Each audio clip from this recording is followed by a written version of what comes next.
wa Jamhuri ya Muungano wa Tanzania kupitia chama cha Makini Costa Kibonde awataka Watanzania kujitokeza kwa wingi kupiga kura katika uchaguzi mkuu wa Oktoba 29. Mwenyekiti wa Umoja wa Wanawake UWT Mary Chatanda atumia vikundi vya wanamichezo wa wilaya ya Kigamboni jogging kuhamasisha wananchi na kutoa elimu kujitokeza kupiga kura Oktoba 29.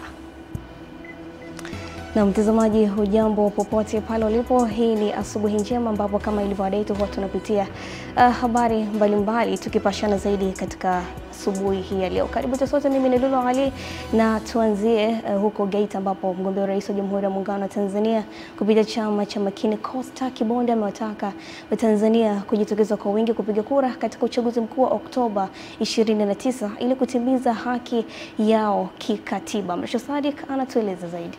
Akizungumza wilayani Chato mkoani Geita baada ya kuzuru kaburi la hayati Dr. John Pombe Magufuli, Kibonde amesema hakuna sababu ya Mtanzania kubaki nyumbani siku ya uchaguzi kwa kuwa ni haki ya kila Mtanzania mwenye sifa kupiga kura. Wito wangu kwa Tanzania, ninawaomba tarehe 29 wajitokeze kwa wingi kupiga kura. Na wajitokeze kwa wingi, si kupiga kura tu kwa maana kupiga kura.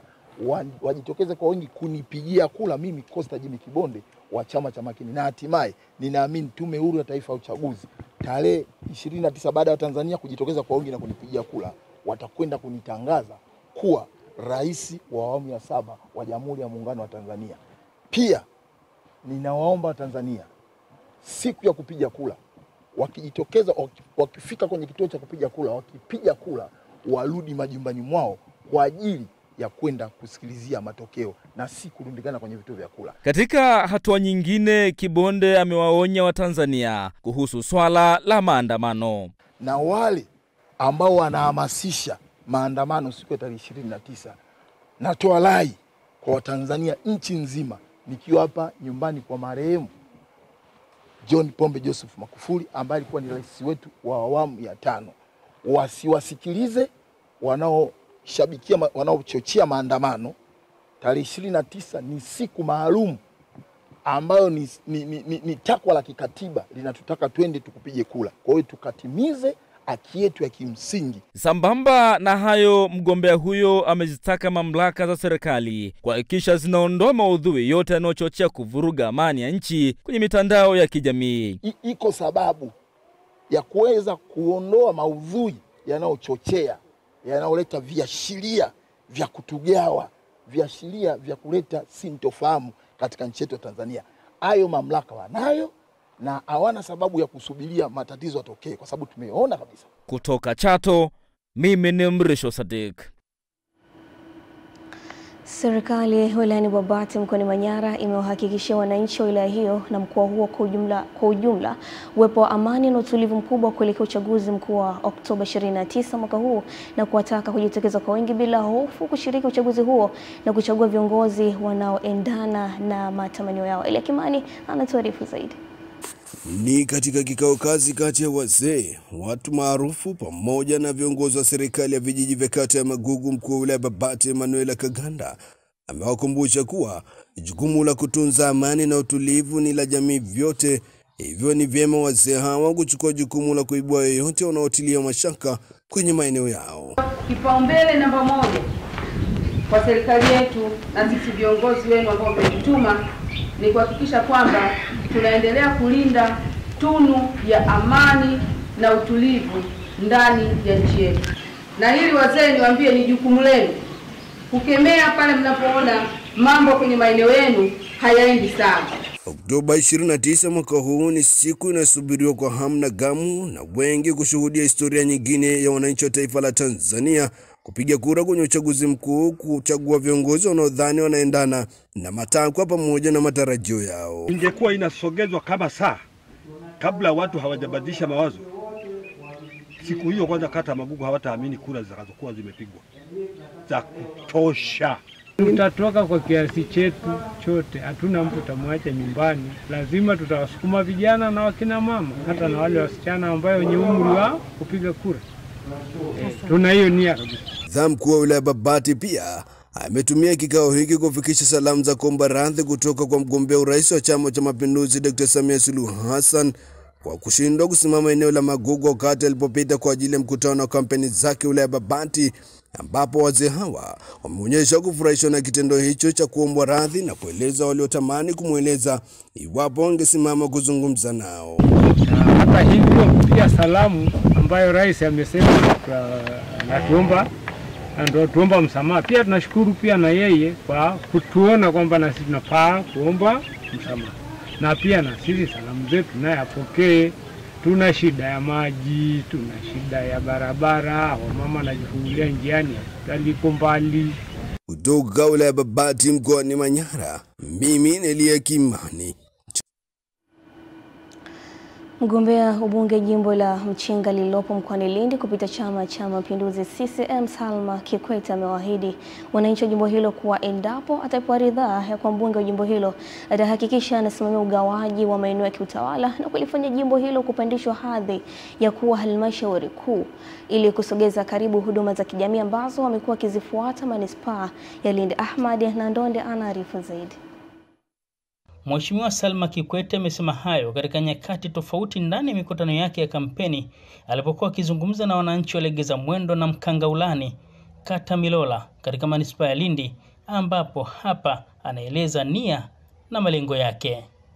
Tunataka na sisi tuwe na himaya yetu, kuwa na mkurugenzi wa kwetu wenyewe, kuwa na wataalamu katika idara zote zile za msingi, kwa mfano idara ya elimu, idara ya afya, idara ya miundombinu ya barabara na idara nyingine zote ambazo ni muhimu, tunakuwa nao sisi wenyewe. Kwa hiyo tukishakuwa nao sisi wenyewe na bajeti yetu ikiwa ni ya kwetu sisi wenyewe, tutapanga mipango yetu kwa kadri bajeti inavyotueleza sisi. Hassan Kimbioko, mgombea udiwani wa kata ya Milola, hapa anatumia fursa hiyo kumwombea kura Mheshimiwa mbunge, Rais wa Jamhuri ya Muungano wa Tanzania Dr. Samia Suluhu Hassan, ikiwemo kujiombea kura yeye mwenyewe. Kura za ndio zote tunasema ko Samia, ko Salma Rashid Kikwete, ko Hussein Said Kimbioko. Tumeshirikiana na nyinyi, mazuri nimeyafanya. Mheshimiwa Rais wetu kupitia mbunge wetu na kijana mimi tumeigiza hapa zaidi ya bilioni 1,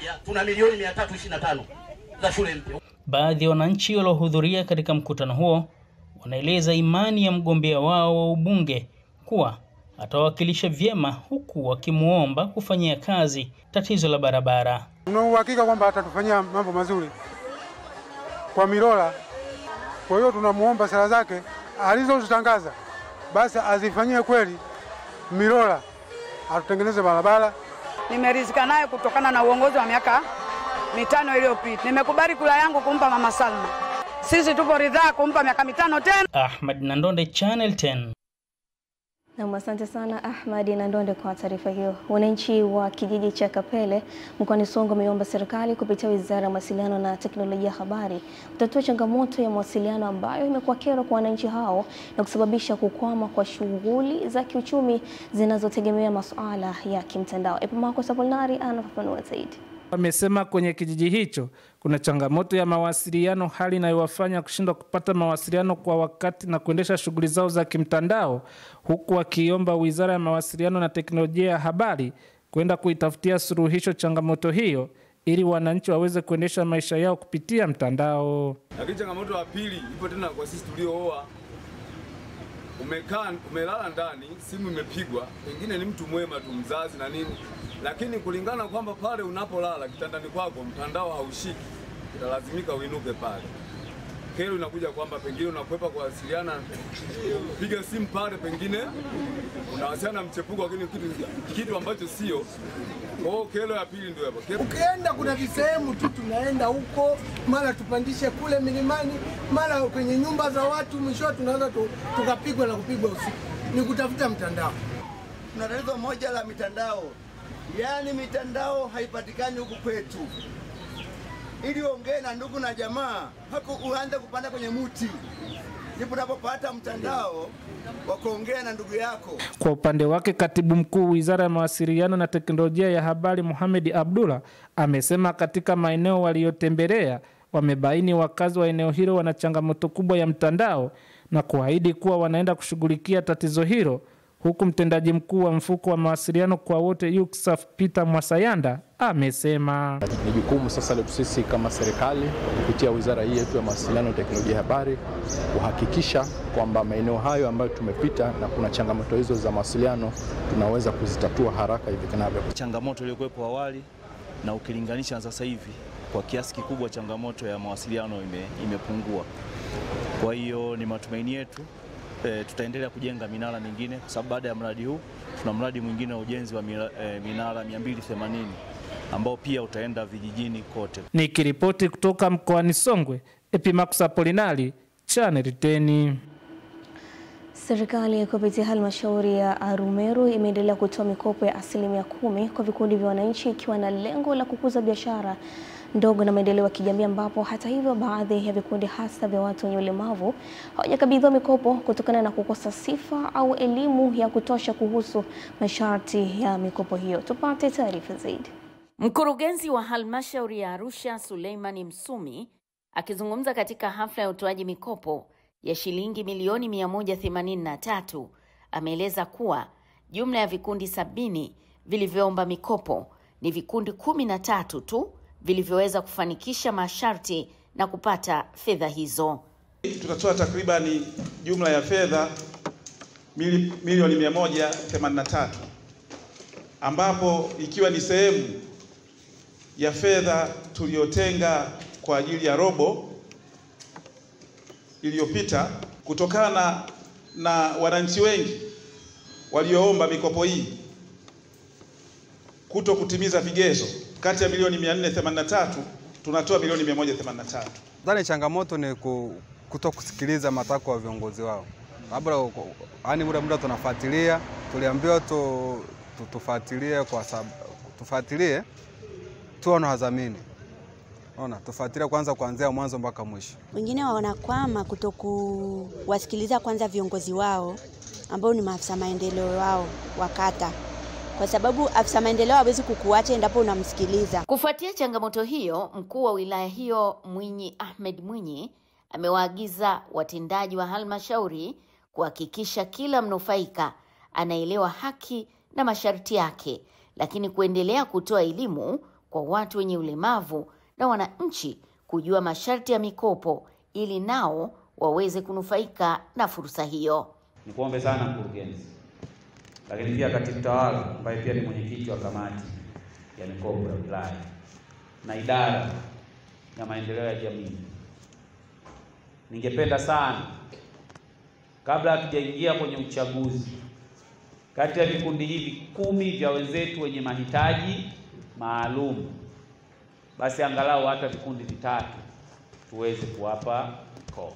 Kama kuna vigezo vingine pia wanakosa, basi twendeni tukafanyaje, tukawaangalie. Halmashauri ya Arusha imeahidi kuendelea kutoa elimu kwa vikundi vyote, hasa watu wenye ulemavu, ili kuhakikisha hakuna anayebaki nyuma. Jamila Omar, Channel 10, Arumeru, Arusha. Shukrani sana Jamila Omar kwa taarifa hiyo. Mkuu wa wilaya ya Mkuranga mkoani Pwani Khadija Nasser amevitaka vikundi zaidi ya 78 vilivyokabidhiwa mikopo ya magari, pikipiki na bajaji na halmashauri ya wilaya ya Mkuranga kuvitunza vyombo hivyo ili viweze kuwanufaisha kwa muda mrefu. Bi Khadija aliwataka vijana hao kuhakikisha wanatunza magari hayo, huku akiwataka wa mabalozi wa kuisema serikali. Kwa upande wake, kaimu mkurugenzi wa halmashauri ya Mkuranga amesema halmashauri hiyo inaendelea kutenga fedha za 10% kwa ajili ya kutoa mikopo katika makundi maalum ikiwemo vijana na watu wenye ulemavu na wanawake. Aidha, vikundi vilivyonufaika mikopo hiyo wameshukuru serikali kwa kutoa mikopo kwa vikundi zaidi ya 78. Ni matarajio yangu wote ambao tumepata mikopo leo hii tutakwenda kulinda hivi vifaa ambavyo vinakwenda kutuongezea shughuli na kutuongezea kipato ili viweze kuzalisha, tuweze kurudisha na kukopa tena, na vikundi vingine ambavyo hatujaweza kuvifikia viweze kufanyaje, kufikiwa. Mkuranga tulifanikiwa kutoa mkopo kwa vikundi 78 vyenye jumla ya bilioni 2,222. Na katika vikundi hivyo kuna vikundi ambavyo tumevikopesha pikipiki, bajaji, guta na gari moja. Samia Suluhu Hassan kwa kutuwezesha kuweza kutoa hii mikopo ya 10%, lakini pia tunaishukuru halmashauri ya wilaya ya Mkuranga na mkuu wetu wa wilaya kwa kutuwezesha, kutusimamia na kutuongoza kufanikisha kupata huu mkopo wa 10%. Kwamba tuwe karibu na serikali yetu kwa sababu serikali yetu ni sikivu sana. Ninampongeza rais wetu wa Jamhuri ya Muungano wa Tanzania kwa kazi kubwa anayoifanya na kuweza kusimamia vizuri mapato ya taifa letu. Viongozi pamoja na waumini wa kanisa la Waadventista wa Sabato wilayani Handeni mkoani Tanga wameahidi kushiriki kikamilifu kwenye uchaguzi mkuu utakaofanyika tarehe 29 mwezi huu, kujitokeza kwa wingi na kupiga kura kwa amani na utulivu. Kutoka Handeni, Ernest Mbeze anatueleza zaidi. Viongozi pamoja na waumini wa kanisa hilo wameyasema hayo wakati wa ibada maalumu yenye lengo la kuliombea taifa kuelekea uchaguzi mkuu, na hapa wanasema: sisi kama viongozi wa kanisa tumeendelea kuihubiri amani na tunaiamini amani ambayo inahubiriwa na taifa la Tanzania. Vivyo hivyo tumeendelea kuamini ya kwamba hakuna changamoto yoyote inaweza kutokea ili kuzuia uchaguzi. Kwa hiyo wananchi wote na washiriki wote tunatoka kwenda kupiga kura tarehe 29 bila kubaki hata mmoja ndani, kwa sababu amani ipo. Uchaguzi ni haki ya kila raia wa Mtanzania, ili mradi amefikisha umri wa miaka 18 ana haki ya kwenda kupiga kura siku hiyo ya tarehe 29. Kila mmoja atoke kwenda kupiga kura kumchagua kiongozi ambaye anamtaka kwa ajili ya amani ya nchi yetu. Kwa upande wake, mkuu wa wilaya Handeni Salum Nyamwese ambaye ameshiriki ibada hiyo amewahakikishia waumini hao na wananchi wote wa Handeni ulinzi na usalama. Mimi kama mkuu wenu wa wilaya na mchungaji wenu katika eneo hili nawahakikishia usalama wenu na amani siku ya tarehe 29, siku ya kupiga kura. Tujitokeze kwa wingi, twende tukachague madiwani wetu, tukachague wabunge na tukachague rais, kwa sababu tunasema kura yetu ni haki yetu. Kwa hiyo tuitumie haki yetu ile ili baadaye sisi tuweze kuwawajibisha wale watu ambao tumewapatia hizo ridhaa. Umesisitiza sana kulinda amani ambayo ni tunu ya taifa, pamoja na mengi uliyoyasema, lakini mwisho umesema tutumie haki yetu ya kikatiba ya kupiga kura, na sisi tunataka tuhakikishie tutapiga kura kwa kuwa uhakika wa amani upo. Sasa mchungaji umesema sisi kondoo tutafanya nini? Tutakwenda, maana tunaamini tunaye anayetuchunga, tutakwenda kupiga kura ili kutumia haki yetu ya kikatiba.